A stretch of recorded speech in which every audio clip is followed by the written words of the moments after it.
we've reached now on the show, so we are going to now get to the EA Sports college football ratings. I have not ordered the game yet, personally. I know. How you're a sports writer? How have you not ordered? Well, look, I'm going to order it. I'm going to get it on Thursday, the drop date, when I have time. I actually have to take my car in on Thursday, so it's going to be a little later than that. But it's going to – I've only heard good things. I've heard, obviously, the graphics are enhanced. I think the gameplay is better, which is not a surprise because I think after the last game's success, all you can do is make it better. But I'll play it for myself and give my own opinion on that by next week. But we've talked about the ratings for A&M briefly a couple times, and so I kind of have them here. One of my writers at Aggies Wire, Dylan Flippo, wrote a very condensed article, basically giving all the ratings of every team and the players that stood out. A&M is an 88 overall. They're an 89 on offense and a 90 on defense. I think the 90 on defense was interesting to me because I would have thought that the offense would have been higher just because of the new additions. But it is kind of interesting that the game makers believe A&M's defense is going to be even better than maybe some of us believe. But at the same time, I get that when you have so much talent on each side of the ball. But I think this is what we're going to discuss. We're not going to spend time on Marcel Reed. He's an 85 overall. I think he's a 90. It's like a 92 speed or something. So I think he's the second fastest on the team behind Terry Bussey. But I think the ratings at quarterback that I want to point out first is Jacob Zeno, the senior, is a 76 overall. Brady Hart, who is a freshman, is a 75 overall. Eli Morcos, who is another freshman who's a 3-star, is a 72 overall.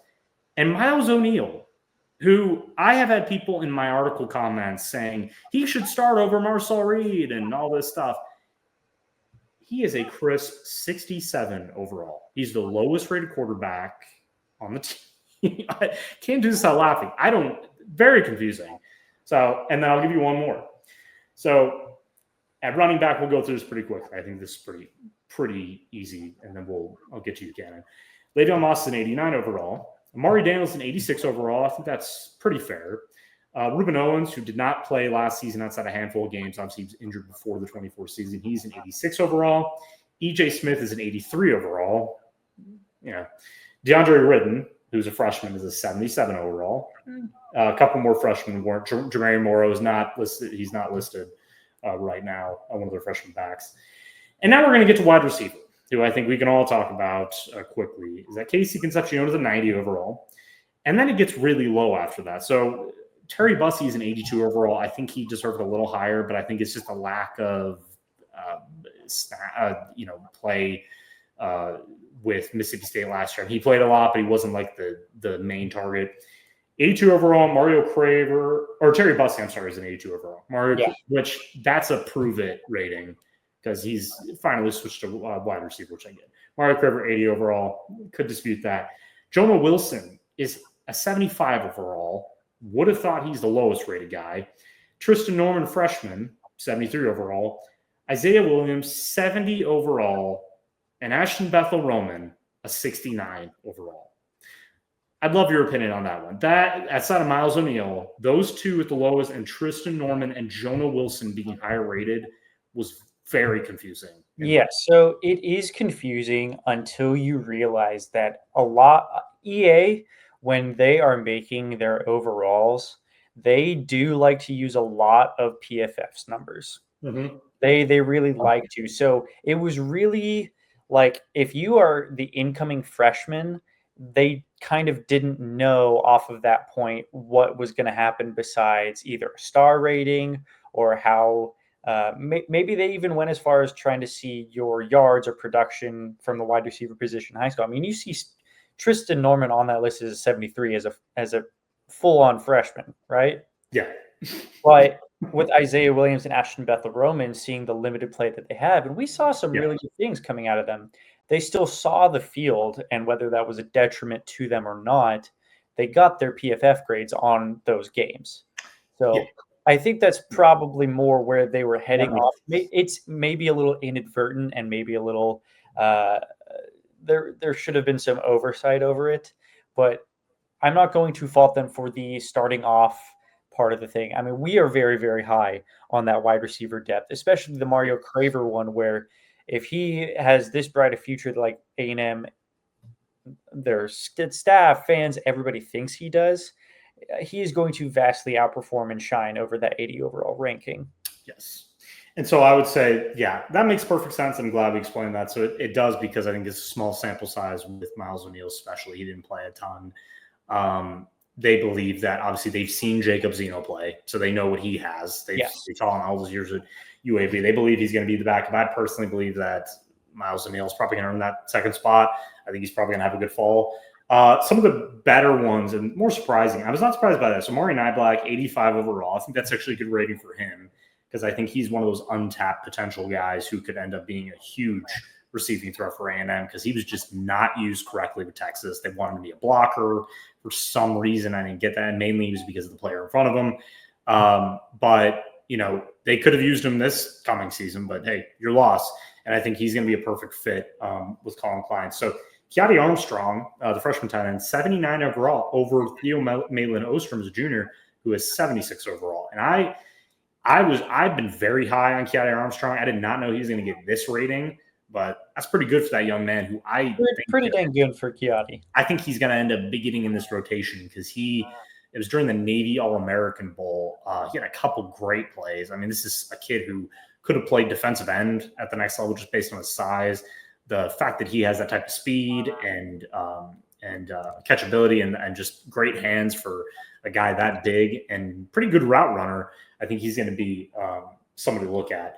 On the offensive line, this is not surprising. Now, Lamont Rogers, who is the five-star freshman signee, he's at 80 overall, which I do agree with that, because I think if he was committed to a lower-rated program, I think he'd be an immediate starter. I think the fact that Trey Zune, who's an 88 overall, and I'm starting left tackle, obviously you're not going to be starting with an A&M, but down the line, he's going to end up being Texas A&M starting left tackle, maybe even going into next season. We will see. So the rest of the offensive line is pretty interesting. Chase Bisonsis was an 86 overall, which makes sense. Converting to guard, finally, that's where he's shining. That's where his NFL potential is. And then Ashton Funk, who I thought was 76 overall. So that's somebody who's going to end up, we talked about being a starter for A&M. So it's good they kind of see that type of potential. Izendra Afua was a 74 overall. These are two players that could end up being starting guards for A&M in the near future. And then center, so finish out right guard, obviously, Amaj Reed Adams, the highest overall, 93. Behind him, you got Blake Ivy, 76 overall. Right tackle is kind of interesting, because we know that Demetrius Crownover is probably going to be the starter at right tackle, most likely, because most consistent, doesn't have a long industry history. Behind him, for those who have forgotten, Ruben Fatherly is still with this program. He's just poor guy's dealt with a lot of injury problems. He's an 81 overall. Still, again, this was somebody who I keep reading Will, the pass rusher from Alabama back in the day, I think, who plays for the Texans, Will Anderson, who Ruben Fatherly, I think, was the only one who could block him. So I think he's earned that rating when healthy. I think he still is one of the better pass protectors.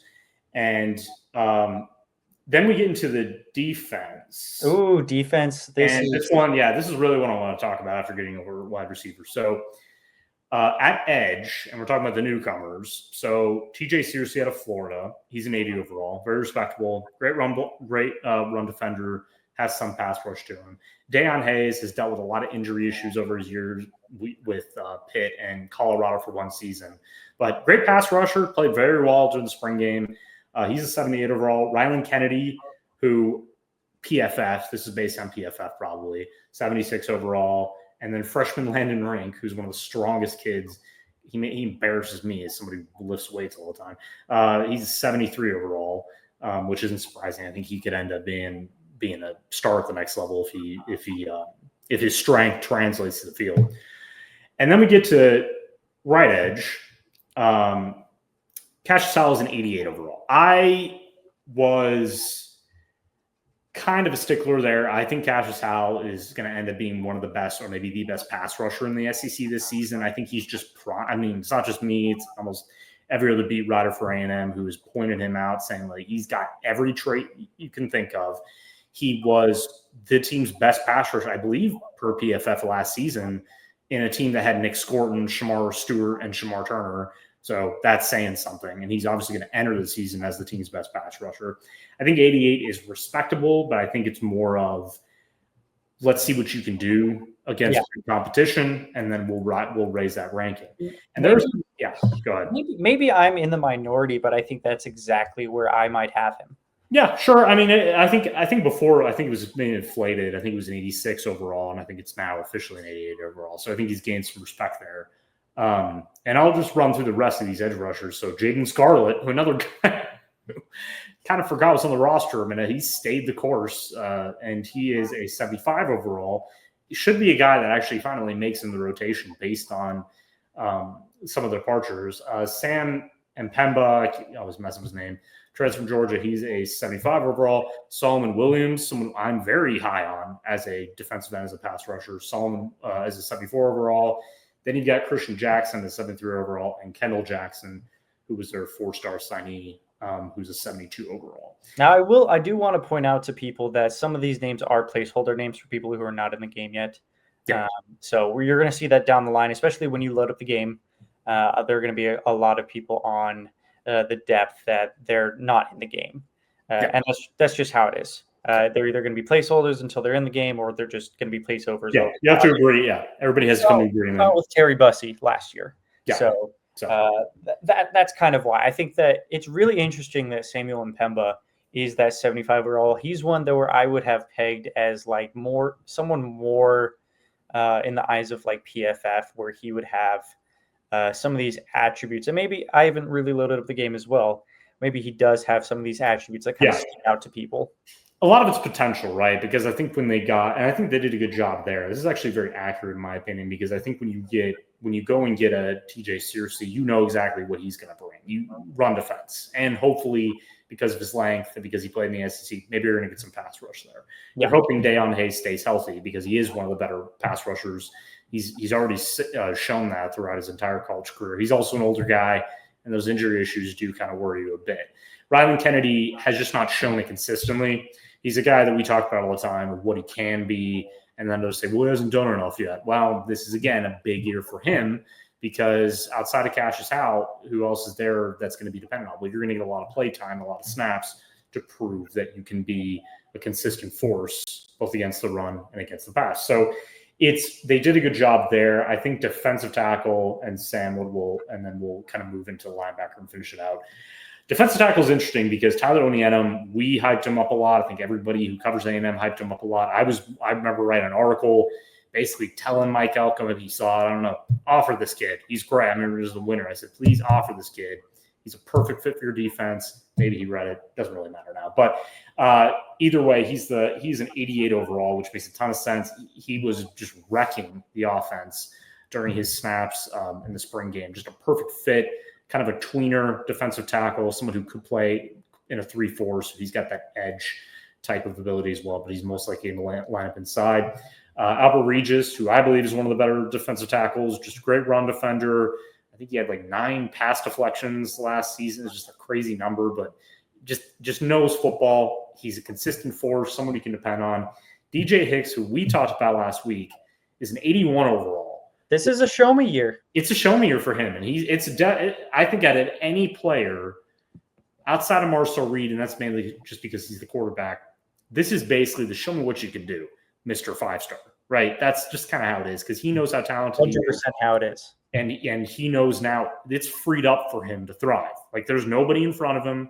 There's not a Nick Scorton there that's going to take away anything. Like, we're depending on you to provide a pass rush up the middle and get up those A and B gaps and get in the quarterback's face. Because if you can't do that and you can't stop the run, well, it's going to be kind of a downturn with your football career. And he knows that. Like, that's the thing. Hicks knows that every time he's in front of the media, he's talked about it. Like, I know the pressure I'm under, because, I mean, if you are a kid of that stature who is regarded as one of the best defensive tackles coming out of recruiting history, you know that when you're with a school like A&M and you've been a starter now for the last 2 years and you just haven't produced at a high level, they are depending on you. And it's up to you to get in that weight room, continue getting stronger, refine your game. So I think 81 is pretty fair. I think that is too. I mean, it's really good. I know we're kind of running low on time, so I guess we'll We'll just get through. We'll just get through. Dylan Evans, freshman, 79 overall. Now we're going to get to linebacker. Yeah, we'll go over to We'll focus on Mike and Will. So yeah, Mike and Will, the tandem duo of Torian York and Scooby Williams being 90 overall for Torian York, one of the I believe the second highest, tied for the second highest overall on A&M squad, with Marcel Reed, or no, not Marcel Reed. Who am I thinking of? Casey Concepcion. Casey Concepcion, yes. The 90 overall. And Scooby Williams being 83 over in that Mike spot. It's going to be a very, very fun. I believe A&M in the game runs a 4-2-5 defense from what I've seen. So it'll be really fun to see. And you have guys like Damian Sanford, who's backing up Scooby Williams in the game. 77 overall. That's a pretty good overall for him. And then we'll finish out with cornerback, and then safety is kind of interesting. I think the most interesting part of the safety rotation is Dalton Brooks. But really, a cornerback, look, they obviously think very high of A&M's quarterback room, which is interesting to me. You've got Willie, 87 overall, Julian Humphrey, 85 overall, Georgia transfer, Bravion Rogers, who's a name a lot of people have kind of forgotten about. He's been buried on the depth chart.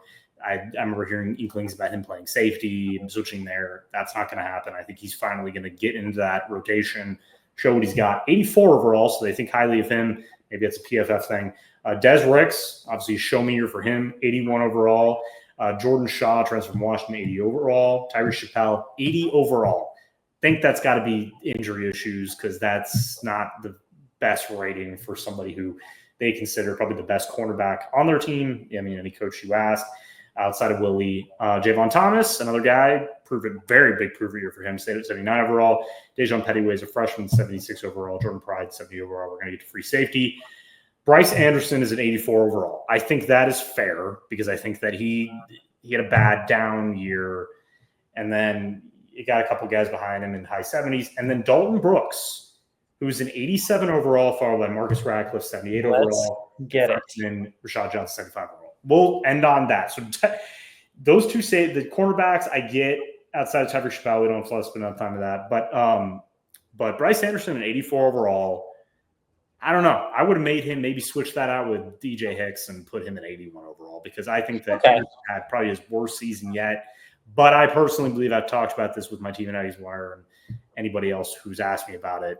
This is the biggest year for him, and I think he deserves some grace, because he was a quarterback in high school that had to switch to free safety, learn how to play that position, which is very tough for when you're translating from offense. And I think having Lyle Hemphill now in that coaching room, I think he's going to end up having probably his best season in coverage, at least. But I think the fact that they think very highly of Dalton Brooks, very interesting to me. Yeah, A&M fans, people will remember there were talks of A&M fans saying, hey, can we put Dalton Brooks at running back after all these running back injuries that they had? And there were some honest conversations people had with themselves. But we'll end up in the show with, who is the one player out of all these overalls that you think could be bumped up the most, or you are personally standing on your soapbox for to have an overall bump? I think it's Ashton Beth Roman. That's mainly because I have seen a good trajectory, and I think the fact that our guy Landon and others have pointed him out as somebody who could really take the top off the defense, who could end up having a really strong fall camp. I think he's already shown he's a very crisp route runner. He's got kind of that. I would kind of compare him to where Aaron Gregory is right now. Kind of the way he plays, kind of that fluidity in his route running. He's a skinnier guy, but he's very quick, and he's obviously got elite speed. Obviously, we've heard 4.3 at this point, track level speed, and a lot of untapped potential there. And I think it's going to be either him or Isaiah Williams, who's going to come out of nowhere. And I think that's going to be the biggest thing for A&M's offense to really take that step, because you know what you have with Casey Concepcion. You kind of know what you have with Mario Craver for the most part, and I think he's going to show consistency. And then you do know what you have with Terry Bussey, but again, that's his first full season as wide receiver. Yeah. But I think one of those two guys, and I think that when you play the game, I think you're going to see that you can have a very good time throwing the ball to both those guys, because they're going to play above their rating. And really two names I'm going to keep sticking out. That's who you should focus on. And then one more, I'll say Des Ricks. I think Des Ricks finally kind of learns how to play cornerback at the SEC level. I think that when you have such a bad season like he did and you get clowned as much as he did, I think when you have a guy like Julian Humphrey, who was also clowned for basically 2 plays against Alabama, against Ryan Williams last season, who I remember when Aggie fans were making fun of him for that. When it's one game, you try playing cornerback against Ryan Williams when he's like the hottest wide receiver in the country. It happens. But I think for Ricks, I think there's so much there because he was a 5-star prospect. And the reason he was a 5-star prospect was because of traits. So if you put together all those things that you have to do well at playing football at the college level, and you take in coaching, then I think you can. And again, a lot of it's eye discipline. It's being at the place you need to be. It's, I think Elko is going to do a good job of scheming these guys up to make it easier for them in the back end. Absolutely. So that's another name. But overall, I think they did a good job, and I think A&M is deservedly ranked high. We'll see if they come through this season. Yeah, I think the one person I'm standing on my soapbox, my homer pick, as soon as I pick up the game, I am subbing in Levi Hancock at tight end. That is my high school teammate. I will be getting him from junior, senior. I will be getting him drafted to the NFL. Okay. So that is the person. A 69 overall, it will not do. That's not bad. I mean, you can bump up to at least a 75. EA, come on. You can only rise from there. So Levi, if you're watching, I got you. All right. There we go.